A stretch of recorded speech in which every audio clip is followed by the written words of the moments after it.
বউ, আমার বউ কোথায়? তুর্যের আকস্মিক তর্জন গর্জনে কম্পিত হলো সুবিশাল চৌধুরী বাড়ি। ছেলে প্রায় 7 বছর পর দেশে ফেরার আনন্দে এতক্ষণ যে জলসা বসেছিল, মুহূর্তে ভাটা পড়ল তাতে। তুর্য চেঁচিয়ে উঠল আবারও, অত্যন্ত ক্রোধের সাথে বলল, আমার বউ চলে গেছে মানে কি? কোথায় গেছে সে? তুর্যের হঠাৎ এহেন আচরণে বাক্রুদ্ধ চৌধুরী পরিবার। যে বউকে মানে না আর না কখনো মানবে বলে দেশ ছেড়েছিল তুর্য, আজ এত বছর পরে দেশে ফিরে ঘরে প্রবেশের পরবর্তী মুহূর্তেই বউর খোঁজ করছে। উপস্থিত সবাই হতবাক হয়ে পড়েছে যেন এই অনাকাঙ্ক্ষিত ঘটনায়। তুর্যকে ঠিক কী উত্তর দিবে বুঝে উঠতে পারছিল না কেউ। তবে ছেলেটার এই তর্জন গর্জন খুব একটা প্রভাব ফেলতে পারল না তার মা তাহমিনা বেগমের উপরে। তিনি এগিয়ে এলেন ছেলের পানে, কপাল কুঁচকে শুধালেন, কিসের বউ? কার বউ?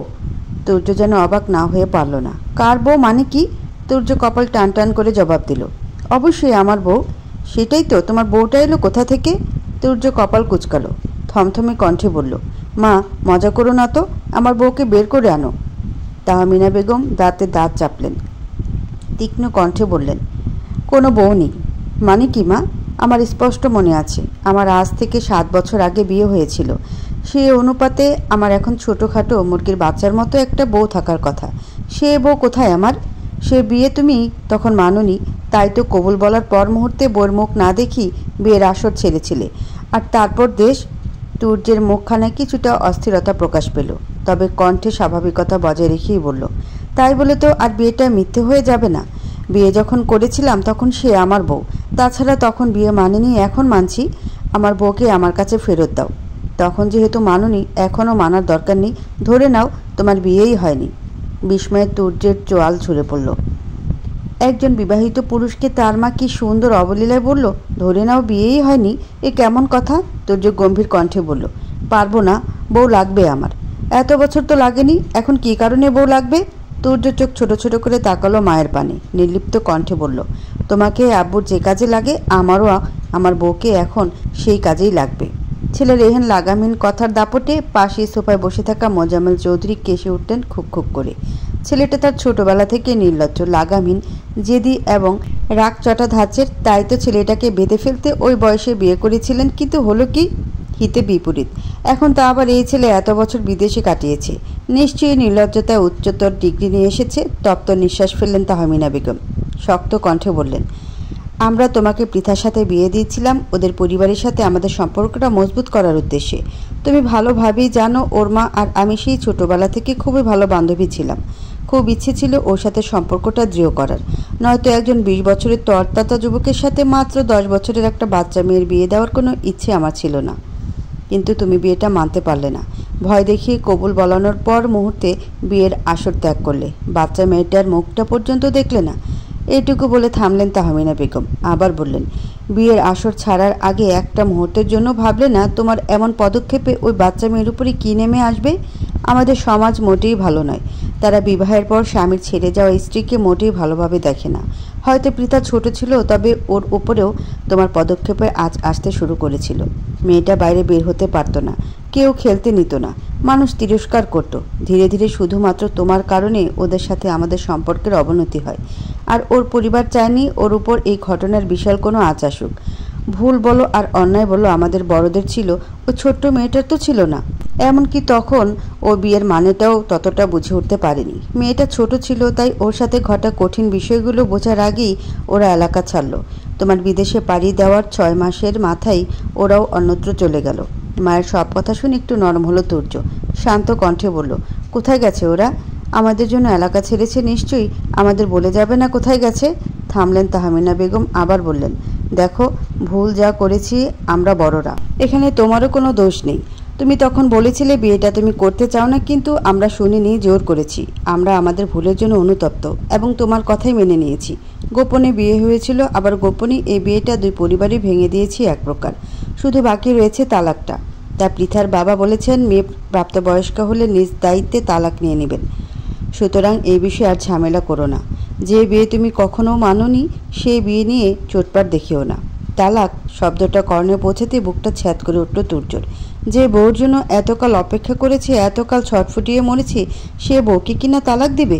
অসম্ভব। তবে নিজের চিন্তার মধ্যভাগেই ছেলেটার মাথায় হুট করে আরেকটা চিন্তা হানা দিল। পিট পিট করে সে তাকালো মায়ের পানে।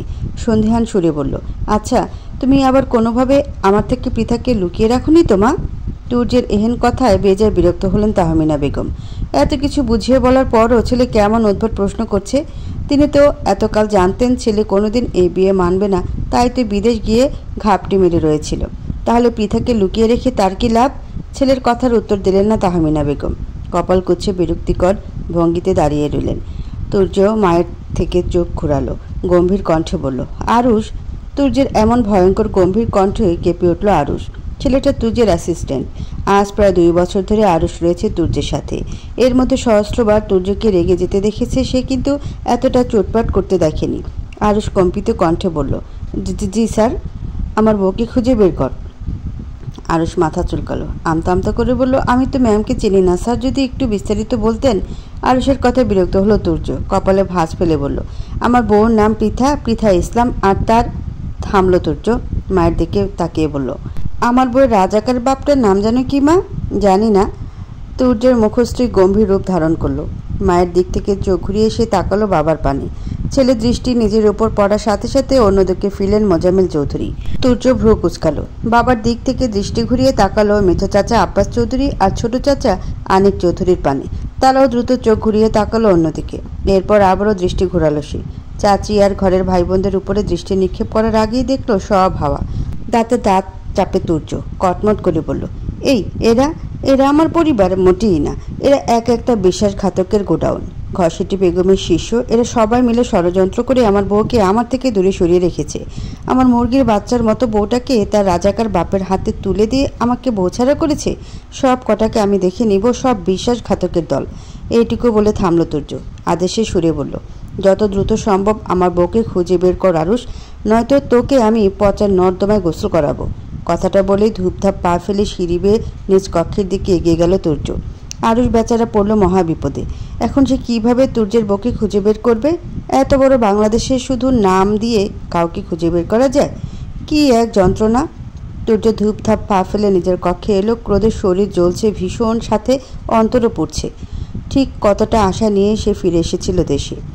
ভেবেছিল ছোট্ট বউটাকে আপন করে নিবে এবার, কিন্তু না, সে বউটাই তো নেই তার। পরিবারের লোকেরা খুব তো তাকে জোর করে বিয়ে দিতে পেরেছিল তখন, তেমনি জোর করে বউটাকে রেখে দিতে পারেনি। চারদিকে শুধু বিশ্বাসঘাতকতা আর বিশ্বাসঘাতক। তুর্য ক্রোধে জর্জরিত হয়ে এদিক ওদিক তাকালো। হঠাৎ একটা লাগেজের পানে চোখ আটকে গেল তার। গোলাপি রঙের ছোটোখাটো একটা লাগেজ। লাগেজটার পানে তাকিয়ে তুর্যর দৃষ্টি কিছুটা নরম হলো। ধীর পায়ে সে এগিয়ে গেল সেদিকে। এই লাগেজটা তুর্য তার বউর জন্য এনেছিল। এই যে গোলাপি রঙটা একদম পছন্দ নয় তুর্যের, দেখলেই কেমন গা গোলায়। অথচ নিজের শক্তপোক্ত পুরুষেরই গম্ভীর সত্তা ভেঙে এক প্রকার চোখ নাক বন্ধ করে দোকান থেকে সে এই রঙের একটি লাগেজই বাছাই করে এনেছে। ছোটবেলা থেকে নিজ ব্যক্তিত্ববোধে বরাবরই নারীর সঙ্গ এড়িয়ে চলেছে ছেলেটা। সেই কারণবশত নারীদের পছন্দ অপছন্দ সম্পর্কে খুব একটা জ্ঞান নেই তুর্যের। তবে সে খুব করে চেয়েছিল তার তরফ থেকে দেওয়া প্রথম উপহারটা যেন পছন্দ হয় তার মাত্র 17 বছরের বাচ্চা বউর। তাই তো দোকানে গিয়ে সে দোকানিকে শুনিয়েছিল মেয়েরা কোন রংটা বেশি পছন্দ করে। দোকানি দারুণ কণ্ঠে জবাব দিয়েছিল গোলাপি। তুর্য আর ডানে বামে তাকায়নি। নিজের অপছন্দের কথা চিন্তা না করে চিন্তা করেছিল তার কিশোরী বউয়ের পছন্দের কথা। ব্যাস কিনে নিয়েছে এই গোলাপি রঙের লাগেজটা। পুরো লাগেজ ভরেছে অসংখ্য চকলেট, ছোট ছোট পুতুল, চুলের ব্র্যান্ড, হাতের ব্রেসলেট, কানের দুল, আরও মেয়েলি সামগ্রীতে। ভেবেছিল এই এত বছর পরে বাড়িতে ফিরে প্রথমে মুখ দর্শন করবে বউয়ের, খুব যত্নে তার মান ভাঙাবে। মেয়েটাও হয়তো এত বছরে জমে অনেক অভিযোগের ঝুলি নিয়ে বসবে তার সম্মুখে। তুর্য সে অভিযোগগুলো ভীষণ মন দিয়ে শুনবে, আদরে ভঙ্গিতে বউকে বউকে আগলে নেবে। অথচ এটা কি হলো? বাড়ি ফিরে দেখলো তার বউই নেই। তার বিশ্বাসঘাতক পরিবারটা তার ছোট্ট বউটাকে ধরে রাখতে পারেনি। তুর্য বসে পড়ল বউয়ের জন্য আনা গোলাপি রঙের লাগেজটার পাশে। লাগেজে হাত বুলাতে বুলাতে ব্যস্ত হলো পুরনো স্মৃতিচারণে। আজ থেকে 7 বছর আগে, তখন তুর্যের বয়স মাত্র 20 বছর। সদ্য তরতাজা এক যুবক সে, শরীরে টকবগে রক্তের দাপট। কেবলই অনার্স প্রথম বর্ষ থেকে দ্বিতীয় বর্ষে উন্নীতি হয়েছিল। ধীরে ধীরে জড়িয়ে পড়েছিল রাজনীতি নামক বেড়াজালে। সারাদিন এদিক ওদিক ছোটাছুটি থাকতো দলের সাথে। ছোটখাটো এক নেতাও হয়ে উঠেছিল। তেমনই একদিন কলেজ শেষে বন্ধু বান্ধবের সাথে এক সমাবেশে উপস্থিত থাকাকালে মোফাজ্জল চৌধুরী কল করে বাড়িতে আসার তাগিদ দিল। প্রথমে সভা ছেড়ে তুর্য বাড়িতে আসায় রাজি না হলেও বাবার জোরাজুরিতে শেষে রাজি হয়েছিল। মাত্র 1 ঘন্টার মধ্যে বাড়ি ফিরে এলো। বাড়ি ফিরতেই বাবা জানালো তার বিয়ে, তাও কার সাথে? তার মায়ের বান্ধবীর মাত্র 10 বছরের মেয়ের সাথে। 5ম শ্রেণীতে পড়ে মাত্র। মেয়েটাকে সে দেখেছে। বাড়ি কাছাকাছি হওয়ায় মেয়েটা প্রায়ই থাকতো এই বাড়িতে। ছোটোখাটো চঞ্চল দিয়ে এক মেয়েটা দৌড়ে বেড়াতো পুরো বাড়িময়, তবে কখনো অতটা ভালোভাবে খেয়াল করে দেখা হয়নি। আর আজ কিনা তার সাথে বিয়ে, হাঁটুর বয়সী এক মেয়ের সাথে, যার সাথে তার বয়সের পার্থক্য প্রায় 10 বছরের। আচমকা এমন সংবাদে হতবুদ্ধি সম্পন্ন হয়ে পড়েছিল তুর্য। কয়েক মিনিট কেটেছিল তার ঘোরের মধ্যে। ঘোর কাটতেই বাবা মাকে চিৎকার করে সে বলেছিল, এই বিয়ে আমি করব না। কিন্তু কেউ শোনেনি তার কথা। এক প্রকার ধরে বেঁধে বসিয়েছিল বিয়ের পিড়িতে। তখনও তুর্য জেদ ধরে বসেছিল কবুল বলবে না, কিন্তু মোফাজ্জল চৌধুরী ত্যায্য করার ভয় দেখিয়ে শেষ পর্যন্ত কবুল বলিয়েই ছেড়েছিল। সেও নিজের ক্রোধ আর জেদের বশে কবুল বলার পর মুহূর্তে বউয়ের মুখ না দেখেই বিয়ের আসর ছেড়েছিল। যাওয়ার আগে অত্যন্ত ক্রোধের সাথে বলে গিয়েছিল, বিয়ে করতে বলেছ, বিয়ে করেছি, এর বেশি আমার থেকে আর কিছু আশা করবে না। আমি না এই বিয়ে মানি, আর না কখনো মানব। বিয়ের আসরে সাথে সাথে তুর্য সেই দিনই বাড়িও ছেড়েছিল, উঠেছিল হোস্টেলে। বাবা মা বাড়ির সবাই অনেক চেষ্টা করেও বাড়িতে ফেরাতে পারেনি ছেলেকে। ওই ক্রোধের বশে মাত্র তার 1 মাসের মাথায় দেশও ছেড়েছিল সে। ধীরে ধীরে ক্রোধ কমল। অবচেতন মন বারবার জানান দিল তার বিয়ের কথা। হোক জোর করে বিয়ে, কিন্তু বিয়েটা তো তার হয়েছে। তবে বয়সের পার্থক্যের কথা ভেবে তুর্য দমাতে চেয়েছিল নিজের ভিতরকার চেতনাকে। পারেনি সে। দিন দিন কেমন এই ছোট্ট মেয়েটার প্রতি অনুভূতি প্রখর রূপ ধারণ করতে শুরু করলো। অদৃশ্য এক পিছুটান অনুভব করলো তার ফেলে আসা বউয়ের প্রতি। এই বুঝি পবিত্র সম্পর্কের টান, এই বুঝি ওই কবুল বলার মাহাত্ম্য। তুর্য প্রাণপণ চেষ্টা করেছিল নিজেকে দমাতে, ছোট্ট মেয়েটার থেকে মন সরাতে, ঝুঁকতে চেয়েছিল অন্য নারীর প্রতিও, কিন্তু সে পারেনি। কোনো মেয়ের পানে পুরোপুরিভাবে তাকাতে গেলেই ভেতর থেকে বাধা দিত কেউ একজন। স্বপ্নে এসে একটা ছোটোখাটো মেয়ে শাসিয়ে বলে যেত, আমি ব্যতীত একদম অন্য কোনো মেয়ের পানে তাকাবেন না, তাহলে গলা টিপে মেরে দেবে একদম। ধীরে ধীরে সময় গড়ালো আরও। তুর্য অবাধ্য এক পিছু টানে আটকে গেল বাজেভাবে। একটা সময় বুঝলো সে নিজের অজান্তেই ভালোবেসে ফেলেছে তার বাচ্চা বউকে। অদেখা না মানা বউটা ডাকাতের ন্যায় গ্রাস করে নিয়েছে তুর্য হৃদয়কে। দিনে দিনে বউর জন্য অস্থিরতা বাড়ল। বারবার সে ফিরে আসতে চেয়েছিল দেশে, কিন্তু সে পথ সে নিজেই বন্ধ করেছে। পড়াশোনা না করে দেশে ফেরা সম্ভব ছিল না। দিনের পর দিন ছটফুটিয়ে মরেছে। একটাবার বউর মুখটা দেখার জন্য হৃদয় উতলা হয়ে উঠেছিল ভীষণভাবে। বারবার কথা বলতে ইচ্ছে হচ্ছিল বউর সাথে, একটাবার কণ্ঠস্বর শুনতে ইচ্ছে হচ্ছিল, তবে চক্ষু লজ্জায় কাউকে সে কথা বলতে পারেনি। কাউকে। যেভাবে বউ মানবে না বলে দেশ ছেড়েছিল, তাতে কারো কাছে বউর কথা জিজ্ঞেস করতেও লজ্জা হচ্ছিল। আর বাড়ির লোকও কখনোই যেচে তার বউর কথা বলেনি তাকে। তবে তুর্য ভেবেছিল তাকে যেভাবে জোর করে বিয়ে করেছিল তেমনভাবেই তার পরিবার বউটাকেও জোর করে রাখবে, কিন্তু রাখেনি। বিশ্বাসঘাতকতা করেছে তার সাথে। এক রাজাকারের পাল্লায় পড়ে ঘসেটি বেগমের ন্যায় আচরণ করেছে। কোনো রকমে পড়াশোনার 5 বছর শেষ করে অবশ্যই দেশে ফিরতে চেয়েছিল তুর্য, কিন্তু মোফাজ্জল চৌধুরী ব্যবসার কাজে আটকে দিল আবারও। শেষে সব কাজের অবসান ঘটিয়ে দেশে ফিরল প্রায় 7 বছর পর। আর ততদিনে সে বউ ছাড়া। কি এক যন্ত্রণার ব্যাপার। ভোরের আলো ফুটেছে। নীল সুন্দর আকাশটাকে গ্রাস করে নিয়েছে উজ্জ্বল এক সূর্য। প্রতিদিনের তুলনায় আজ যেন সে একটু বেশিই দীপ্তি ছড়াচ্ছে। নিজের কক্ষ থেকে একদম তৈরি হয়ে বেরিয়ে এলো তুর্য। ফর্সা শরীরে জড়িয়েছে কালো প্যান্ট আর সাদা শার্ট, কাঁধে ঝুলছে একখানা কালো কোট। এর মধ্যে দেখতে দেখতে প্রায় দিন 5 মতো কেটে গিয়েছে। তুর্য প্রাণপণ এই কয়েকদিন চেষ্টা করেছে নিজের বউকে খুঁজে পাওয়ার। বাবা মা পাড়া প্রতিবেশীদের কাছে খোঁজ খবর নিয়ে চাপ সৃষ্টি করে এখনও অবধি এইটুকু জানতে পেরেছে যে তার রাজাকার শ্বশুরটার নাম পলাশ শিকদার আর শাশুড়ির নাম সুফিয়া বেগম, আর তারা রাজশাহীতে রয়েছে। কিন্তু তারা এখন রাজশাহী ঠিক কোন স্থানে আছে সেই খবর জানে না কেউ। তাছাড়া তারা এখান থেকে চলে গিয়েছে অনেক বছর, তাই এখানকার কারোর সাথে তাদের যোগাযোগও নেই তেমন। ধূপধাপ পা ফেলে তুর্য এসে বসলো খাবার টেবিলে। কাঁধের কোটটা ঝুলিয়ে রাখলো চেয়ারের সাথে। ইতোমধ্যে তুর্যের মা বাবা, ছোট 2 ভাই তৌফিক, তারেক এবং চাচা চাচিরা খেতে বসে পড়েছে টেবিলে। তুর্য নিজের প্লেটে খাবার নিতে নিতে বলল, মা, আমার বউটা কেমন ছিল? জানি না। তাহমিনা বেগমের কাট কাট কণ্ঠের জবাব। বিরক্তিতে চোখ মুখ কুঁচকে গেল তুর্যের। এই কয়দিন ধরে বউর একটা ছবি চেয়েছিল, তার মা তাকে দিতে পারেনি। এখন অন্তত এইটুকু তো বলবে তার বউকে দেখতে কেমন। না, তাও বলতে চাইছে না। কপালে ভাঁজ ফেলে তুর্য তাকালো নিজের বাবার পানে। সন্ধিহান সুরে প্রশ্ন করল, আব্বু, তোমার শ্বশুরবাড়ির লোকজনদের সাথে কি ঘসেটি বেগমের কোনো সম্পর্ক ছিল? মানে পূর্বপুরুষ? থামলো তুর্য, আবার বলল, সরি, ওটা পূর্বপুরুষ হবে না, পূর্ব নারী হবে। ঘসেটি বেগম কি তাদের পূর্ব নারীদের মধ্যে কেউ একজন ছিল? ছেলের কথায় কিছুটা অবাক হলেন মোজাম্মেল চৌধুরী। তার শ্বশুরবাড়ির সাথে আবার খসেটি বেগমের সম্পর্ক কেন থাকবে? অবাক কণ্ঠে মোফাজ্জল চৌধুরী শুধালেন। কেন? নয়তো তোমার বউ এই ঘসেটি বেগমের মতো আচার আচরণগুলো কোথা থেকে পেয়েছে বলো তো? তাহমিনা বেগম কটমট করে তাকালেন ছেলের পানে। এই ছেলের জন্য কিনা সে রাত দিন এক করে কেঁদেছেন, বারবার অনুতপ্ত হয়েছেন এটা ভেবে যে তার জন্য ছেলের জীবন নষ্ট হয়েছে। সে যদি ঘূর্ণাক্ষরও টের পেতেন তার ছেলেটা দিনে দিনে বিদেশের মাটিতে এমন বজ্জাত পয়দা হয়েছে, তাহলে দেশে আসতেই বারণ করে দিতেন। অবশ্যই কল করে বলে দিতেন, তোমার বাবা দেশে ফেরার দরকার নেই, তুমি ওই দেশের মাটিতেই ঘাঁটি গাড়ো। তবে তাহমিনা বেগম মুখে বললেন না কিছুই। এ ছেলের সাথে কথা বলা মানে নিজের পায়ে নিজে কুড়াল মারা। এর রন্ধ্রে রন্ধ্রে এখন মিশে আছে বজ্জাতি আর নির্লজ্জতা। এরপর আর খাবার টেবিলে কথা হলো না তেমন, চুপচাপ হয়ে গেল সবারই। তুর্য খেয়ে দিয়ে বেরিয়ে পড়ল। আজ রাজশাহীর উদ্দেশ্যে রওনা হবে সে। পুরো রাজশাহী চষে ফেলবে, তবুও তার বউকে চাই। ব্যস্ত সড়কে গাড়িগুলো দাঁড়িয়ে রয়েছে, আবার খানিক পর পর ধীর গতিতে চলে উঠছে গাড়িগুলো। সময়টাও দুপুর গড়িয়ে প্রায় বিকেলের দিকে ঠেকেছে। তুর্যরা কেবলই রাজশাহীর মধ্যে ঢুকেছে। ছোটোখাটো একটা জ্যামে পড়ে আছে তাদের গাড়িটা। আরও সামনে ড্রাইভিং সিটে বসে আছে, আর পেছনের সিটে বসে ল্যাপটপে নিজের কিছু কাজ সারছিল তুর্য। আরুষ গাড়ির জানালা গলিয়ে তাকালো সম্মুখ পানে, দেখলো জ্যাম ছেড়েছে, তবে তাদের সামনের গাড়িটা চলছে না। ছেলেটা এদিক ওদিক পর্যবেক্ষণ করে দেখলো সামনের গাড়ির পাশে ফাঁকা আছে, চাইলেই ওভারটেক করা যায়। বাংলাদেশের রাস্তায় ওই ওভারটেক আর কি সাধারণ একটা ব্যাপার। আরুষ গাড়ি স্টার্ট করলো। সম্মুখের গাড়িটা ওভারটেক করে উঠতেই হুট করে কেউ একজন এসে পড়লো গাড়ির সম্মুখে। হকচকিয়ে উঠল আরুষ, দ্রুত ব্রেক কষল। আচমকা ব্রেক কষায় বেজায় বিরক্ত হলো তুর্য। হাতের ল্যাপটপটা পড়ে যেতে যেতে ধরে ফেলল।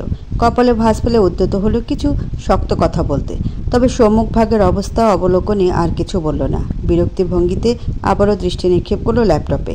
আরুষ হন্তদন্ত হয়ে গাড়ি থেকে বের হলো। দেখলো কলেজের পোশাকে একটা মেয়ে বসে আছে গাড়ির সম্মুখে। বসে বসে কিছু একটা নিয়ে টানাটানি করছে ভীষণভাবে। আরুষ এগিয়ে গেল তার পানে।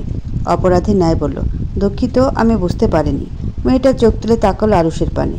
গোলগাল চেহারার দারুণ এক কন্যা সে। উজ্জ্বল শ্যামবর্ণা মুখশ্রীতে ক্রোধ স্পষ্ট। আরুষের কণ্ঠ শুনে যেন খেপে গেল আরও। মুহূর্তেই অগ্নিমূর্তি ধারণ করলো। গলা থেকে কিছু একটা খুলে উঠে দাঁড়ালো। ঝাঁঝালো কণ্ঠে বলল, কিসের দুঃখিত? দেখে শুনে গাড়ি চালাতে পারেন না? দেখেছেন আপনার জন্য আমার কত বড় ক্ষতি হলো? হাতটা ছুলে গেছে। কলেজ কার্ডটাও আপনার গাড়ির নিচে পিষে ইন্তেকাল করেছে। আরুষ পূর্ণ দৃষ্টিতে তাকালো মেয়েটার পানে। সত্যি কোণের কাছ থেকে ছুলে গেছে মেয়েটার, লাল রক্তেরও আবির্ভাব দেখা যাচ্ছে। আসলে দোষটা আরুষেরই। সে দেখেছে তার সম্মুখের গাড়িটা দাঁড় করানো, তখনই বুঝে যাওয়া উচিত ছিল সামনে কোনো ঘাপলা আছে, নয়তো যানজট ছাড়তেও গাড়িটা এগোচ্ছে না কেন। কিন্তু সে তা করেনি, উল্টো দুর্নীতি করে পাশ থেকে একটু ফাঁকা জায়গা দেখিয়েই গাড়ির সামনে তুলে দিয়েছে। অনুতপ্ত হলো ছেলেটা, আমতা আমতা করে বলল, দুঃখিত? কিসের দুঃখিত? আপনার দুঃখিত ধুয়ে ধুয়ে কি আমি পানি খাবো? কত বড় সাহস! সামনে গাড়ি দাঁড় করানো দেখিও পেছন থেকে গাড়ির সামনে ঠেলে দিয়েছিলেন আপনি। থামলো মেয়েটা, আবারও ঝাঁঝালো কণ্ঠে বলল, এই আপনাকে গাড়ি চালানোর লাইসেন্স কে দিয়েছে? আমি আপনার গাড়ি চালানোর লাইসেন্সই কেড়ে নেবে এক্ষুনি, বেয়াদব ড্রাইভার। আরুষ কাচুমাচু মুখ করলো। হয়তো আবারও একবার দুঃখিত বলতে চাইল, তবে সে মুখ খোলার আগেই গাড়ির ভিতর থেকে বেরিয়ে এলো ভারী এক কণ্ঠস্বর। তুর্য ল্যাপটপে দৃষ্টি রেখে গম্ভীর কণ্ঠে বলল, কিছু টাকা ধরিয়ে দিয়ে বিদায় কর এটাকে আরুষ। তুর্যের কথায় আরও ফুঁসে উঠল মেয়েটা। গাড়ির খোলা জানালা গলিয়ে অগ্নিদৃষ্টি নিক্ষেপ করলো তুর্যর পানে। দাঁতে দাঁত চেপে উদ্যত হলো কিছু শক্ত কথা বলার জন্য, তবে সে সুযোগ আর হয়ে উঠল না। সামনের বাস থেকে ডাক পড়লো তার আগেই। বাসের জানালা থেকে অন্য আরেকটা মেয়ে হাত বাড়িয়ে বলল, এই সেমরি, গাড়ি ছেড়ে দিচ্ছে, তাড়াতাড়ি আয়।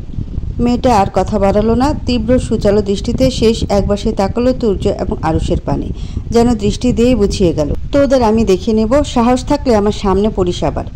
এইটুকুই মেয়ের এমন ধারালো দৃষ্টিতে প্রথমে আরুষ ভরকে গেলেও পরক্ষণে নিজেকে সামনে নিল। মেয়েটা দৌড়ে চলে গেল বাসের পানে। আরুষ স্বস্তির নিঃশ্বাস ফেলে গাড়ি থেকে যেতে চোখ পড়ল চাকার নিচে পড়া কলেজ কার্ডটার দিকে। ছেলেটা একটু ঝুঁকে কৌতূহলবশত হাতে তুলল কলেজ কার্ডটা। কার্ডের উপরের অংশটা নষ্ট হয়ে গেছে, ছবি বা কলেজের নামটা বোঝা যাচ্ছে না তেমন, তবে মেয়েটার নাম পরিচয় এখনও স্পষ্ট। আরুষ পড়ল মেয়েটার নাম পরিচয়, চমকে উঠল সাথে সাথে, হাত পায়ে কাঁপন ধরল। এটা কি সত্যি নাকি ভুল দেখছি? আরুষ আবারও পড়ল কার্ডে থাকা মেয়েটার নাম পরিচয়। ঘাড় বাঁকিয়ে একবার তাকালো তুর্যের পানে। তার কি এখনই তুর্যকে কিছু বলা উচিত নাকি চেপে যাওয়া উচিত? কিন্তু পরে যদি তুর্য কিছু জানতে পারে, নির্ঘাত তাকে কুচি কুচি করে কাটবে। এলোমেলো পা ফেলে তুর্যের পানে এগিয়ে গেল আরুষ। এদিক ওদিক নজর ঘুরিয়ে ডাকলো, স্যার। সূর্য ল্যাপটপের কিবোর্ড হাতে চালাতে চালাতে বলল, গাড়ি ছাড়বি নাকি আমি এই মাঝ রাস্তায় অন্য ড্রাইভারের খোঁজ লাগাবো? আরুষ ঢোক গেল। আমতা আমতা করে বলল, স্যার একটু আগের মেয়েটা। কি হয়েছে? মেয়েটা তার কলেজ কার্ড ফেলে গেছে। সূর্য বিরক্ত হলো বেজা। ছেলেটা মাঝ রাস্তায় গাড়ি থামে কি মেয়ে মেয়ে করে হেদিয়ে মরছে। কণ্ঠে বেশ বিরক্তি নিয়েই সূর্য বলল, তো কলেজ কার্ড অনুযায়ী মেয়েটার নাম পৃথা ইসলাম, বাবার নাম পলাশ শিকদার, মায়ের নাম সুফিয়া বেগম। ল্যাপটপের কিবোর্ডে হাত থেমে গেল সূর্যর। ত্বরিত গতিতে সে ফিরে তাকাল আরুষের পানে। নিজের কানকে যেন বিশ্বাস করতে পারছে না ছেলেটা। অবিশ্বাস্য কণ্ঠে বলল, কি বললি তুই? আবার বলতো। আরুষ আর একবার উল্টে পাল্টে দেখল কলেজ কার্ডটা, অতঃপর আবার বলল, স্যার এই মেয়েটাই সম্ভবত আপনার মুরগির বাচ্চার মতো বউ ছিল। কার্ডের জন্ম তারিখ অনুসারে এই মেয়েটার বয়স 17।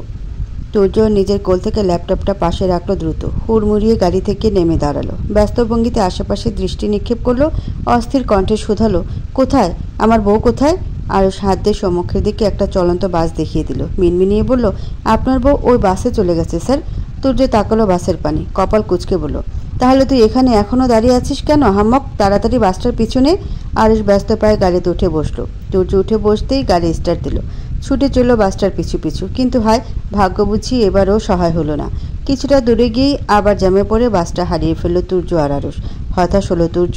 গাড়ির সিটের সাথে গায়ে এলিয়ে দিয়ে থমথমে কণ্ঠে বলল, একবার দেখা পাই আমার বেয়াদব বউটার। আগে 2-4টা থাপ্পড় মেরে নেব, তারপর আদর ভালোবাসা জ্বালিয়ে মারছে শুধু আমায়। আরুষ চুপ রইলেও উত্তর দিল না কোনো। কিঞ্চিত সময় পার আবার নিজেই মুখ খুলল সূর্য। হতাশ কণ্ঠে বলল, আমি বউকে খুঁজে মরছি আর বউটা আমার থেকে পালিয়ে বেড়াচ্ছে। এবার মুখ খুলল আরুষ। মিনমিনে কণ্ঠে বলল, কিন্তু স্যার আপনার বউ তো জানে না আপনি তাকে খুঁজছেন। তেতে উঠল সূর্য, দাঁতের দাঁত চেপে বলল, কেন জানবে না? মাত্র 10 বছর বয়সে আমার মতো একটা দামড়া ছেলেকে বিয়ে করে জামাই জুটিয়ে ফেলতে পারলো, অথচ তার জামাই যে তাকে খুঁজতে পারে তা জানে না। লেদা বউ আমার। ফোঁস করে কয়েকটা নিঃশ্বাস ফেলল সূর্য। চোখ বন্ধ করে নিল সিটের সাথে মাথা এলিয়ে। কিঞ্চিত সময় অতিবাহিত হতে কিছু একটা ভেবে ধপ করে চোখ দুটো খুলল আবারও। সোজা হয়ে বসে বলল, আমার বউ কি আমাদের গাড়ির সামনে পড়ে কোনো ব্যথা পেয়েছে? আরুষ আমতা আমতা শুরু করলো। এখন যদি সে বলে দেয় যে মেয়েটার হাত ছুলে গেছে, তাহলে কেমন রিয়েক্ট করবে সূর্য? নিশ্চয়ই তাকে এই মাঝ রাস্তায় গাড়ি থেকে ঠেলে ফেলে দেবে। আর যদি না বলে বা মিথ্যে বলে, তবে পরে জানতে পারলে ঘাড় থেকে মাথা আলাদা করে দেবে। সে হিসেবে সত্যিটা বলাই বাঞ্ছনীয়। আরও সময় নিল একটু, অতঃপর তুতলিয়ে বলল, হাতের কোণিটা একটু ছুলে গেছে, রক্ত বেরিয়েছিল। সূর্যের বুকটা ছ্যাদ করে উঠল যেন। এতদিন পর বউকে যাও একটু খুঁজে পেয়েছিল, তাও বউটা তার তরফ থেকে আঘাত নিয়ে গেল। মুহূর্তেই চেতে গেল সূর্য। খ্যাপাটে কণ্ঠে বলল, তুই দেখে শুনে গাড়ি চালাবি না হাম্মক? আজ তোর জন্য আমার মুরগির বাচ্চার মতো বউটা আঘাত পেল। তোর গাড়ি চালানোর লাইসেন্স আমি কেড়ে নেব বেয়াদব। এই তোকে গাড়ি চালানোর লাইসেন্স দিয়েছে কে বলতো? আরুষ পড়ল মহা ফ্যাসাদে। যেমন স্বামী তেমন তার স্ত্রী, দুজনেরই নজর তার নিষ্পাপ লাইসেন্সের ওপর। তবে এই লাইসেন্স তো সূর্যই তাকে এনে দিয়েছিল। আরুষ ঘাড় বাঁকিয়ে তাকালো সূর্যের পানে, কিছুটা ঠান্ডা কণ্ঠে বলল, লাইসেন্স তো দিয়েছে সরকার, তবে এই লাইসেন্স করার পেছনে টাকা ঢেলেছেন আপনি। আরুষের কথা থতমত খেয়ে গেল সূর্য। আমতা আমতা করে বলল, বেটা বদমাইশ, চোখ কোথায় রেখে গাড়ি চালাস? বাসর সারার আগে বউকে পিষে দিয়ে আমাকে বিধবা করার পায়তারা করছিলি? মীর জাফরের বংশধর কোথাকার। রাতের পরে দিনের দেখা মিলেছে। সকালের সূর্যটা ধীরগতিতে তার উজ্জ্বলতা বাড়াচ্ছে। সকাল হতে সূর্য নেমে পড়েছে তার বউর খোঁজে। কাল এখানে আসতে আসতে বিকাল গড়িয়েছিল। তারপর আবার হোটেল ঠিক করে হোটেলে উঠেছে, তাই আর গতকাল খোঁজাখুঁজির সুযোগ পায়নি। তাছাড়া যেহেতু রাজের এই এলাকাতেই মেয়েটার দেখা মিলেছে এবং কলেজ কার্ড পেয়েছে, তার মানে মেয়েটা এই এলাকাতেই থাকবে এবং এই এলাকারই কোনো কলেজে পড়বে। সূর্য 2টা কলেজ খুঁজে ফেলেছে ইতিমধ্যে, কিন্তু বউর দেখা পায়নি কোথাও। সূর্যের বুঝে আসে না, শহরের বুকে একটা এলাকাতে এত কলেজের কী প্রয়োজন? একটা কলেজ হলেই তো পারত। এখনও আশেপাশে 2-3টা কলেজ আছে। এই 2-3টায় খুঁজে না পেলে আবার নতুন করে খোঁজ লাগাতে হবে বউয়ের। ছেলেটার ভাবনার মধ্যেই তারা এসে থামলো একটা মহিলা কলেজের সম্মুখে। আরুষ আর সূর্য একসাথেই নামলো গাড়ি থেকে। গেট পর্যন্ত যেতেই হঠাৎ পকেটে প্রবল ঝংকার তুলে বেজে উঠল সূর্যের মুঠো ফোনটা। ছেলেটা পকেটে ঘেঁটে মোবাইলটা বের করলো। মোবাইলের স্ক্রিনে তাকিয়ে আরুষকে বলল, তুই গিয়ে খোঁজ নে, আমি কথা বলে আসছি। পৃথা হন্তদন্ত হয়ে ছুটে আসছিল কলেজের পানে। ঘুম থেকে উঠতে উঠতে আজ দেরি হয়ে গেছে। কাল হাতের ব্যথায় রাতে ঘুমাতে পারেনি একটু। শেষ রাতে একটু ঘুমিয়ে পড়েছিল, ফলস্বরূপ উঠতে উঠতে আজ দেরি হয়ে গেছে। কাল হাতের ব্যথায় রাতে ঘুমাতে পারেনি একটু। শেষ রাতে একটু ঘুমিয়ে পড়েছিল, ফলস্বরূপ উঠতে উঠতে দেরি হয়েছে। সকালে আজ কলেজে আসতেও দেরি। পৃথা হাত উঁচিয়ে হাত করে দেখল। ক্লাসের বাকি আর মাত্র 5 মিনিট। দ্রুত পা চালালো মেয়েটা। হন্তদন্ত হয়ে কলেজে ঢুকতে গিয়ে বাধা পেল। কারো শক্তপোক্ত বক্ষের সাথে ধাক্কা লেগে ছিটকে পড়ে গেল নিচে। গতকালের আঘাতপ্রাপ্ত স্থানে আবারও আঘাত পেল। চোখ মুখ কুঁচকে কণ্ঠে মূলক ব্যথাতুর ধ্বনি তুলল মেয়েটা। ব্যথার স্থানে আবারও ব্যথা পেয়ে চোখ জোড়া টলমল হলো। মাথা তুলে সম্মুখের দিকে তাকাতেই আবিষ্কার করল অতীব মাত্রায় এক সুদর্শন যুবককে। কানে মোবাইল নিয়ে বেশ গম্ভীরভাবে কথা বলছে কারো সাথে। এদিকে তার হাতের মতো দেহের সাথে ধাক্কা খেয়ে এক রমণী যে নাজেহাল অবস্থায় মাটিতে পড়ে গড়াগড়ি খাচ্ছে, সেদিকে বিন্দু মাত্র ভ্রুক্ষেপ নেই যুবকের। পৃথার রাগ লাগলো। ডাগর ডাগর নয়নে সে তাকালো সুদর্শন যুবকের পানে।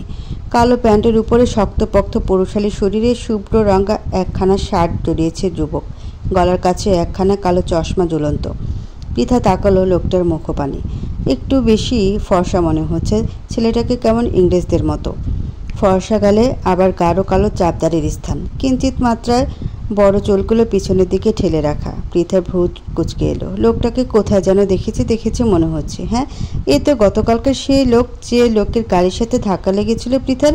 লোকটা টাকার গরমও দেখিয়েছিল বেশ। ভাগ্যিস এই লোককে দেখে ক্রাশ খেতে খেতে বেঁচে গেছে, নয়তো এমন একটা ব্রিটিশ লোকের উপরে ক্রাশ খেয়ে জীবনটা বরবাদ হয়ে যেত। মানুষ সুদর্শন হলেই যে তার মন সুন্দর হয় না, এই লোক তার জ্বলজ্বন্ত প্রমাণ। নাক মুখ কুঁচকে নিচ থেকে উঠে দাঁড়ালো পৃথা। তার কানের কাছে বেজে উঠল তুর্যের বলা গতকালের সেই কথাটা। কিছু টাকা ধরিয়ে দিয়ে বিদায় করে এটাকে। কথাটা মনে পড়তে ক্রোধে ফোঁস করে উঠল মেয়েটা। সে কি ভিক্ষুক নাকি যে টাকা দিয়ে বিদায় করবে? নাকি টাকার জন্য ষড়যন্ত্র করে লাফিয়ে গিয়ে তার গাড়ির সম্মুখে পড়েছিল? উল্টো তার দুর্নীতি করে ট্রাফিক নিয়ম ভেঙে গাড়ির সামনে তুলে গিয়ে জখম করেছিল তাকে। টাকার বিষয়টা বেশ অপমানে লেগেছে পৃথার। এমনি মেয়েটা বড্ড শান্ত নম্র, কিন্তু এই টাকার অপমানটা মেনে নিতে একদম ইচ্ছুক নয়। অবশ্য টাকার কথাটা না বললে মেয়েটা এতটাও রাখত না। গতকাল আর আজকের রাগ নিয়ে তুর্যের পানে অগ্নিদৃষ্টিতে তাকালো পৃথা। কণ্ঠে ক্রোধ এঁটে বলল, এই বড়লোকের অহংকারী ছেলে, আপনি আমাকে ধাক্কা মেরে ফেলে কেন দিলেন? তুর্য ভ্রু কুঁচকালো মেয়েটার কথায়। মোবাইলে থাকা ব্যক্তিকে বলল, পরে কথা বলছি। কলটা কাটল তুর্য। আশেপাশে তাকিয়ে বলল, জি আমাকে বলছেন? আপনাকে ছাড়া তো এখানে আর কাউকে দেখছি না, আর ধাক্কাটাও আপনার হাতের মতো দেহের সাথেই লেগেছে আমার। তুর্যের চোখ বড় বড় হলো। নিজের দেহের পানে তাকালো সে। যথেষ্ট সুঠাম দেহের অধিকারী তুর্য, আর এই মেয়ে কিনা তাকে বলছে হাতের মতো দেহ। তুর্য দাঁতে দাঁত চাপলো, কটমট করে বলল, তুমি কি বললে আমাকে? আমার হাতের মতো দেহ? নিশ্চয়ই চোখ নষ্ট তোমার। চোখের ডাক্তার দেখাও অতি দ্রুত। থামলো তুর্য, আবার বলল, আমি তোমাকে ধাক্কা মেরে ফেলে দিইনি, বরং তুমি তোমার ওই পাটকাঠির মতো দেহ নিয়ে মাছির মতো আমার উপরে উড়ে এসে পড়েছিলে। আমি আবার আমার দেহের উপরে কোনো মাছি সহ্য করতে পারি না, তাই টোকা মেরে ফেলে দিয়েছি। পৃথা ফুঁসে উঠল, দাঁতে দাঁত চেপে বলল, এই কি বললেন আপনি? আমি পাটকাঠির মতো? মোটেই না, আমি একদম ঠিক আছি। ব্রিটিশ লোক একটা। তুর্য কটমট করে তাকালো পৃথার পানে, অত্যন্ত ক্রোধের সাথে শুধালো, কি বললে তুমি? আমি ব্রিটিশ লোক? দেখতে শুনতে তো ব্রিটিশদের মতো, অবশ্য মনটাও ব্রিটিশ গিরিতে ভরপুর। মুখ সামলে কথা বলো বেয়াদব মেয়ে। তুমি জানো তুমি কার সাথে কথা বলছো? মুখ বাঁকালো পৃথা, ভেঙচি কেটে বলল, জানি তো। 1947 সালে ব্রিটিশরা ভারতবর্ষ ছেড়ে পালানোর সময় তাদের কোল থেকে ভুলবশত বাংলার মাটিতে পড়ে যাওয়া ব্রিটিশের বাচ্চা আপনি। রন্ধ্রে রন্ধ্রে যার ব্রিটিশগিরি, ব্রিটিশদের বংশধর কোথাকার। এবার যেন ক্রোধে ফেটে পড়ল তুর্য, অগ্নিকণ্ঠে বলল, একটুখানি 5 আঙ্গুলের মেয়ে, বড়দের কিভাবে সম্মান করতে হয় জানো না তুমি? পরিবার থেকে এইটুকু শিক্ষাও পাওনি নাকি, অভদ্র মেয়ে? পৃথা চোখে চোখ রাখলো তুর্য, দৃঢ় কণ্ঠে বলল, পরিবার থেকে ঠিকই শিক্ষা দিয়েছি, তবে সম্মান বড় ছোট দেখে হয় না, হয় মানুষের মন মানসিকতা আচার আচরণ দেখে। আমি অবশ্যই কোনো অহংকারী টাকার গরমওয়ালা ছেলেকে সম্মান করি না। গতকাল পৃথার কথার মধ্যেই তুর্যের মোবাইল বেজে উঠল। মোবাইলের স্ক্রিনে আরুষের নাম দেখেই কলটা ধরল সে। পৃথার পানে এক পলক তীক্ষ্ণ দৃষ্টি নিক্ষেপ করে বলল, হ্যাঁ আরুষ বল। আরুষ তেমন কথা বাড়ালো না, সরাসরি বলল, আপনার মুরগির বাচ্চার মতো বউকে পেয়ে গেছি স্যার, ভেতরে আসুন। তুর্যের কলিজা শীতল হলো। একটু আগে চটে যাওয়া মেজাজটা ঠান্ডা হলো মুহূর্তেই। কল কেটে তাকালো সে পৃথার পানে, ফুরফুরে মেজাজে বলল, নিহাত মন মেজাজটা ভালো হয়ে গেছে আমার, আর ভেতরেও আমার জীবনের সবচেয়ে গুরুত্বপূর্ণ কাজটা পড়ে গেছে, নয়তো তোমাকে দেখে নিতাম আমি, বেয়াদব মেয়ে। কথাটা বলেই কলেজের ভেতরের দিকে পা বাড়ালো তুর্য। পেছন থেকে পৃথা মুখ বাঁকালো, গলা উঁচিয়ে বলল, আরে যান যান, অহংকারী ব্রিটিশ পুরুষ। তুর্য শুনল পৃথার কথাগুলো, তবে পাত্তা দিল না। এখন তার মন পড়ে রয়েছে কলেজের ভিতরে। এতদিনের অপেক্ষা বুঝি এই শেষ হলো। মুরগির বাচ্চার মতো বউটাকে একটা দর্শনের জন্য মনটা আনচান আনচান করে উঠল। পৃথাও আর কিছু বলল না। পিছন ঘিরে রওনা হলো নিজের বাড়ির উদ্দেশ্যে। আজ আর ক্লাস করবে না, এমনি দেরি হয়ে গেছে। কলেজে গেলে স্যাররা এখন বাইরে দাঁড় করিয়ে রাখবে, বকা দিবে। তার থেকে বরং বাড়িতে গিয়ে মা বাবাকে হাতের ক্ষত দেখিয়ে কেঁদে কেটে কলেজে কল করিয়ে অসুস্থতার বাহানা দিবে। সময় গড়ালো। তুর্য বেশ কিছুক্ষণ বসে রইল প্রধান অধ্যাপকের কক্ষে, কিন্তু পৃথার দেখা নেই। দপ্তরে এসে জানান দিল পৃথা আজ কলেজে আসেনি। আবারও হতাশ হলো তুর্য, বিড়বিড়িয়ে বলল, ফাঁকিবাজি বউ একটা। তবে এবার আর ভুল করলো না ছেলেটা। কলেজ কর্তৃপক্ষ এবং পৃথার সাথে পড়া ছাত্রীদের থেকে মেয়েটার বাসার ঠিকানা নিয়ে নিল। অতঃপর যাত্রা শুরু করলো শ্বশুরবাড়ির উদ্দেশ্যে। খানিক সময়ের মধ্যে তুর্য এসে পৌঁছালো পৃথাদের বাড়িতে। বেশ বড়সড় শৌখিন বাড়িটা।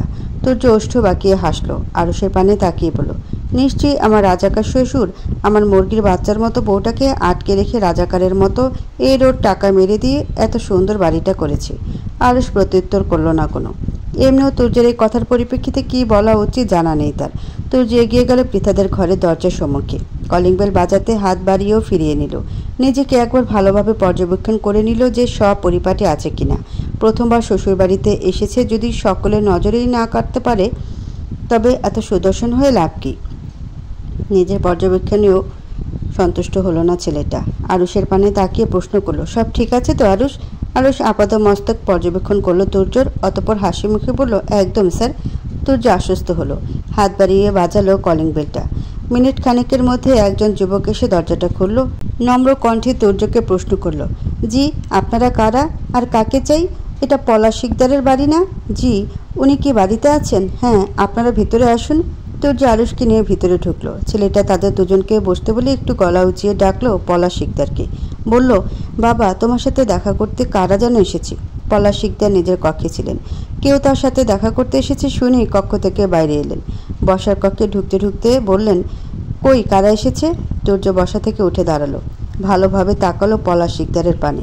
অনেক বছর আগে দেখিয়েছিল সে এই লোকটাকে। আগের মতো তরতাজা এখন আর নেই তিনি। চামড়া ভাঁজ পড়েছে, চুলগুলো শুভ্র রং ধারণ করেছে, মাথার মধ্যেও টাক পড়েছে বিশাল। তবে চেহারায় মিল আছে। তুর্য স্বস্তি পেল, না সে ভুল স্থানে আসেনি, এটাই তার শ্বশুরবাড়ি। তুর্য এগিয়ে গেল পলাশ শিকদারের পানে। অত্যন্ত নম্র কণ্ঠে বলল, আসসালামু আলাইকুম শ্বশুরমশাই। পলাশ শিকদার ভ্রু কুঁচকালেন, তীক্ষ্ণ দৃষ্টি নিক্ষেপ করলেন তুর্যর পানে।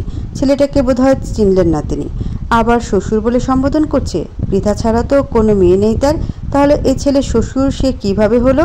পলাশ কপালে ভাঁজ ফেলে প্রশ্ন করলেন, তুমি কে? তুর্য বিস্মিত হলো। তার একমাত্র শ্বশুর তাকে চিনতে পারছে না। কি এক মর্মান্তিক ঘটনা। তুর্য মনের কষ্টে কাঁদতে গিয়েও কাঁদল না, নিজের মনকে সান্ত্বনা দিল। রাজাকাররা আমার মতো ভালো মানুষকে চেনে না। অতঃপর ছেলেটি একটু এগিয়ে গেল পলাশ শিকদারের পানে। নিজের পরিচয় দিতে গিয়ে বলল, আপনি আমাকে চিনতে পারছেন না শ্বশুরমশাই? আমি আপনার একমাত্র মুরগির বাচ্চার মতো মেয়ের হাঁসের বাচ্চার মতো জামাই তুর্য চৌধুরী। পলাশ শিকদার চমকালেন, বিস্মিত দৃষ্টিতে তাকালেন তুর্যর পানে। অবিশ্বাস্য কণ্ঠে বলল, তুমি তুমি তুর্য? তুর্য হেসে বলল, জি, আপনার একমাত্র মেয়ের জামাই। তুর্যর উত্তর আসার সাথে সাথেই গম্ভীর হলো পলাশ শিকদারের মুখশ্রী। তার স্মরণে এলো পৃথার বিয়ে, তুর্যর চলে যাওয়া এবং তার পরবর্তী পরিস্থিতিগুলো। মনে মনে ক্রোধ জন্মালো বয়স্ক লোকটার। থমথমে কণ্ঠে বলল, তুমি হঠাৎ এখানে ডিভোর্স দিতে এসেছো? তা না আসলেও চলতো। পৃথার সাথে তোমার বিয়ে হওয়ার সময়ে ওর বয়স কম ছিল, তাই রেজিস্ট্রি হয়নি। আইনি ডিভোর্সের ঝামেলা নেই এখানে। তবে মুখে তালাক দেওয়ার একটা বিষয় আছে। যেহেতু তোমাদের বিয়েটা হয়েছিল, তবে তার সামনে না এসে দূর থেকে দিলেই ভালো হতো। থামলেন পলাশ শিকদার। আবার বললেন, পৃথা এ বিয়ে সম্পর্কে কিছুই জানে না। ওর বয়স তখন ছিল মাত্র 10। বিয়ে, সংসার, স্বামী কোনোটাই ওর জ্ঞানে ছিল না তেমন। পরবর্তীতে তুমিও ওকে ছেড়ে দিলে। আমরা জানি আমাদের ভুলের জন্য ছোট মেয়েটার জীবনটা নষ্ট হয়ে যাক, তাই ওই বিয়েটা সর্বদা ওর সম্মুখে আমরা পুতুল বিয়ে বলে উপস্থাপন করেছি। সুতরাং এখন যদি তুমি ওর সম্মুখে এসে ওকে তালাক দিতে চাও, বিষয়টা হিতে বিপরীত হতে পারে। ওর মনে বিভিন্ন প্রশ্ন জাগতে পারে। আশা করি তুমি বুঝতে পারছো আমার কথা। তাই তালাকটা দূর থেকে দিলেই ভালো হয়। পলাশ শিকদার গড়গড় করে বললেন কথাগুলো। হঠাৎ এতদিন পর তুর্যকে সম্মুখে দেখে বেশ চিন্তিত হয়ে পড়েছিল পৌর লোকটা। পৃথার অল্প বয়সে তাদের ভুলের কারণে যে মেয়েটার জীবনে কত বড় দুর্ঘটনা ঘটে গেছে তা মেয়েকে জানতে দিতে একদম ইচ্ছুক নন পলাশ শিকদার। সে কোনোভাবেই চান না মেয়ের জীবনে আর কোনো দুর্যোগ নেমে আসুক, মন ভাঙুক বা তাদের ভুল বুঝুক। বড় আদরের মেয়ে যে তার। তাই তো এলাকা ছাড়লো। এতগুলো দিন ধরে মেয়ের থেকে এত বড় সত্যিটা লুকিয়ে রেখেছেন। আর আজ কিনা সেই সত্যিটা হেঁটে এসে দাঁড়িয়েছে তার দ্বারে। ছেলেটার প্রতি ভীষণ ক্রোধও জন্মাচ্ছে, আবার মেয়ের জন্য চিন্তা হচ্ছে। মেয়েটা কোনোভাবে যদি কখনো জীবনের এত বড় সত্যের মুখোমুখি হয় তবে প্রতিক্রিয়া কি হবে ভেবে পাচ্ছে না পলাশ শিকদার। তার উপর যদি জানতে পারে বিয়ের দিনেই বিয়ের আসরে তার স্বামী তাকে ত্যাগ করেছিল তখন কি করবে। পলাশ শিকদার ঠিক জানেন তার মেয়েটা ওপরে ওপরে ভীষণ চঞ্চল চটপটে হলেও ভেতরে ভেতরে একদম নাজুক, ভীষণ আবেগী। নিজের জীবনের এত বড় সত্যি জানলে হয়তো আরও নাজুক হয়ে পড়বে না। তিনি বেঁচে থাকতে তার মেয়ের উপর আর কোনো ঝড়ঝাপটা আসতে দিবেন না। এমনি তাদের ভুলে অল্প বয়সী মেয়েটাকে অনেক ভোগান্তি পোহাতে হয়েছে। সূর্য শুনল পলাশ শিকদারের বলা কথাগুলো। বিস্ময়ের চোয়াল ঝুলে গেল তার। যে বউয়ের জন্য তার এত প্রতীক্ষা, এত অস্থিরতা, সে বউ কিনা জানেই না বিয়ের কথা। তার রাজাকার শ্বশুরটা তার এত বড় একখানা বিয়েকে পুতুল বিয়ে বলে চালিয়ে দিয়েছে। সূর্যের মুখশ্রী থমথমে হলো। গম্ভীর কণ্ঠে সে বলল, আমি কোনো তালাক দিতে আসিনি শ্বশুরমশাই, আমি এসেছি আমার বউকে সাথে করে নিয়ে যেতে। সূর্যের কথা যেন বিস্ফোরণ ঘটল উপস্থিত সকলের মধ্যে। এতদিন পর ছেলেটা এসে এমন কিছু বলবে কল্পনাও করেনি কেউ। পলাশ শিকদার চুপ রইলেন, বুঝতে চেষ্টা করলেন সূর্যের মুখভঙ্গি। ছেলেটা কি সত্যিই বলছে নাকি এর পেছনে অন্য কোনো কারণ লুকিয়ে আছে। পলাশ শিকদার চুপ রইলেও চুপ থাকতে পারল না তার দুই ছেলে পিয়াস আর পিয়াল। এই ছেলেটা যে সূর্য, সে বাক্য কর্ণে পৌঁছাতেই তাদের মেজাজের পারদ হৈ হৈ করে তুঙ্গে পৌঁছে গিয়েছে। শুধুমাত্র বাবার নরম কণ্ঠের সম্মুখে থেমে রয়েছিল এতক্ষণ, কিন্তু এখন আর ধৈর্য গোলালো না। তার ছোট বোনটার জীবনের সাথে এত বড় একটা খেলা খেলে এখন আবার এসেছে তার বোনকে নিতে। গর্জে উঠল পিয়াস অত্যন্ত ক্রোধের সাথে, বলল, ঠাট্টা করছিস? এতদিন পর এসে তোর সাথে আমাদের সম্পর্কটা হাসি ঠাট্টার হলেও এখন আর তা নেই। তুই যেদিন আমার বোনকে বিয়ের আসরে ফেলে চলে গিয়েছিলি সেদিনই সে সম্পর্কের ইতি ঘটেছে। সূর্য তাকালো পিয়াসের পানে, দৃঢ় কণ্ঠে বলল, আমি মোটেও ঠাট্টা করছি না, আমি আমার বউকে নিতে এসেছি আর নিয়ে যাব। হুঙ্কার তুলল পিয়াল। সূর্যের পানে তেড়ে গিয়ে বলল, কার বউ? কিসের বউ? এক্ষুনি বেরিয়ে যা তুই আমাদের বাড়ি থেকে। আগে জানলে তোকে বাড়িতেই ঢুকতেই দিতাম না আমি। কেউ স্বীকার করুক বা না করুক, আজ থেকে 7 বছর আগে পৃথার সাথে আমার বিয়ে হয়েছিল। সেই অনুপাতে সে এখনও আমার বউ, আর আমার বউকে না নিয়ে আমি কোথাও যাচ্ছি না। পিয়াল ক্রোধের বশে আবার তেড়ে গেল সূর্যের পানে। তবে সূর্যকে কোনো আঘাত করার আগেই তাকে থামিয়ে দিলেন পলাশ শিকদার।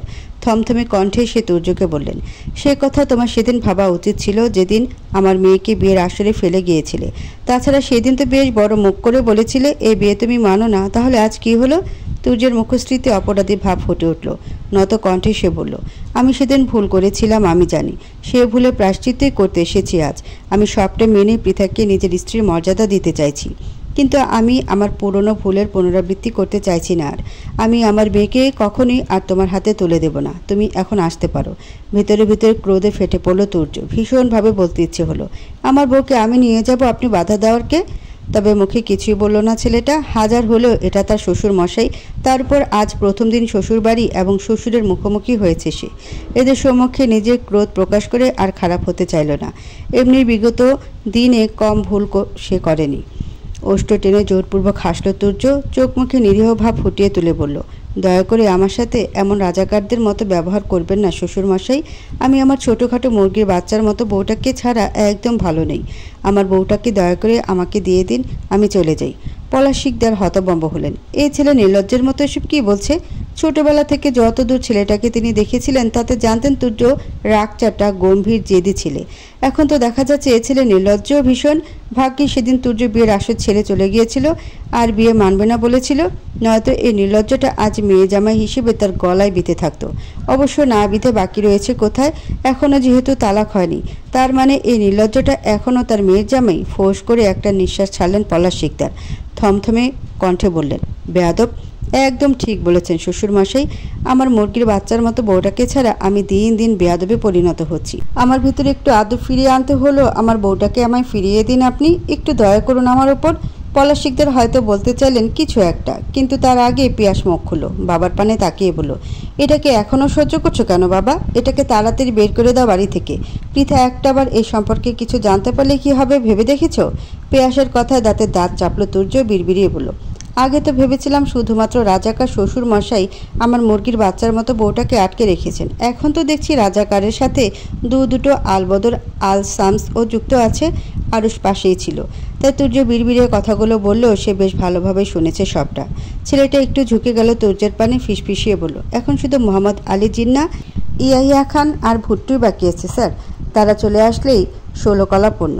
আরুষের কথা শেষ হতে না হতেই তার পানে রক্তচক্ষু নিয়ে তাকালো তুর্য। কটমট করে বলল, চুপ থাক আহামক, এদের কথা একদম মুখে উচ্চারণ করবি না। ঘসিটি বেগম, রাজাকার, আলবদর, আল শামস এদের সাথেই পারছি না, তার মধ্যে যদি আবার এই 30 জন বাটপার চলে আসে, এদের সাথে আমি একা মানুষ বুদ্ধিতে কোলাতে পারবো নাকি?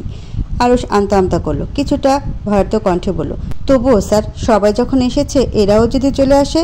তুর্য তীক্ষ্ণ দৃষ্টিতে তাকালো আরুষের পানে, কটমট করে বলল, তাহলে এই 3টার সামনে তোকে ধাক্কা মেরে দাঁড় করিয়ে বলবো, এই আহাম্মকটাকে মেরে আমার মুরগির বাচ্চার মতো বউটাকে স্বাধীন করে দিয়ে যান। আরুষ চুপসে গেল, আর বলল না কিছুই। পলাশিকদার তেতে উঠলেন এবার বেশ, কণ্ঠে ক্রোধ নিয়ে বললেন, আমার মেয়ের সাথে তোমার কোনো সম্পর্ক নেই, তুমি চলে যাও। তুর্য তাকালো পলাশিকদারের পানে, নির্লিপ্ত কণ্ঠে বলল, আপনি বললেই তো আর সম্পর্ক নষ্ট হয়ে যাবে না। পৃথা আমার বিয়ে করাবো, ওকে ডাকুন, বউ নিয়ে চলে যাই। পৃথা ঘরেই ছিল। বসার কক্ষে হঠাৎ চিৎকার চেঁচামেচি শুনে এদিকে আসছিল সে। তবে বসার কক্ষে ঢোকার আগে তাকে থামিয়ে দিল সুফিয়া বেগম। তাড়াহুড়ো করে বললেন, কোথায় যাচ্ছিস? ওখানে ভাইয়ারা, তারপর বাবা চিৎকার চেঁচামেচি করছে কেন তাই দেখতে যাচ্ছিলাম। সুলতানা বেগম ঢোকিলেন, মেয়েকে কিছুতে ওখানে যেতে দেওয়া যাবে না এই মুহূর্তে, তাহলে যে কেলেঙ্কারি হয়ে যাবে। একবার মেয়ে যদি সবটা জেনে যায় ভাবতেই গলা শুকিয়ে আসছে সুফিয়া বেগমের। আমতা আমতা শুরু করলেন তিনি, এদিক ওদিক দৃষ্টি ফেলে বললেন, তোর বান্ধবী রিদি কল করেছিল, কি নাকি জরুরি কাজ আছে, এক্ষুনি ওদের বাসায় যেতে বলেছে তোকে। পৃথা ভ্রু কুচকালো। তার জানা মতে রিদির এখন কলেজে থাকার কথা, সে আজ কলেজে যায়নি বলে রিদিও কি যায়নি? হয়তো যায়নি। যাক, আজ বেশ অনেকক্ষণ আড্ডা দেওয়া যাবে। পৃথা মায়ের পানে তাকালো, বলল, আচ্ছা আমি তাহলে রিদিদের বাসা থেকে ঘুরে আসি। হ্যাঁ যা। মায়ের অনুমতি পেতে পৃথা সম্মুখের দিকে পা বাড়ালো। কলিজা কাঁপল সুফিয়া বেগমের। হন্তদন্ত হয়ে সে হাত ধরে আটকালেন মেয়েকে, দ্রুততার সাথে বলেন, ওদিকে কোথায় যাচ্ছিস? পিছনে দরজা দিয়ে যা। পৃথার কপালে ভাঁজ পড়ল। তার মায়ের আচার আচরণ কেমন একটা লাগছে আজ। কপালে বিন্দু বিন্দু ঘামের রেশ দেখা যাচ্ছে। তার মা কি লুকাচ্ছে কিছু? পৃথা ভ্রু কুচকালো, সন্ধিয়ান কণ্ঠে শুধালো, মা, কিছু কি হয়েছে? আমার কাছ থেকে লুকাচ্ছ কিছু? জোরপূর্বক হাসলেন সুফিয়া বেগম। আমতা আমতা করে বললেন, না, কি হবে, তুই বরং রিদির সাথে দেখা করে আয়, মেয়েটা কল করেছে অনেকক্ষণ। পৃথা আর কথা বাড়ালো না। তবে মায়ের আচরণও সন্দেহজনক। সে যাক, রিদিদের বাড়ি থেকে এসে না হয় দেখা যাবে কি হয়েছে। পৃথা আবারও পা বাড়ালো বসার কক্ষের দিকে। সুফিয়া বেগম ব্যস্ত হয়ে আটকালেন আবারও, অতঃপর বললেন, পেছনে দরজা দিয়ে যা।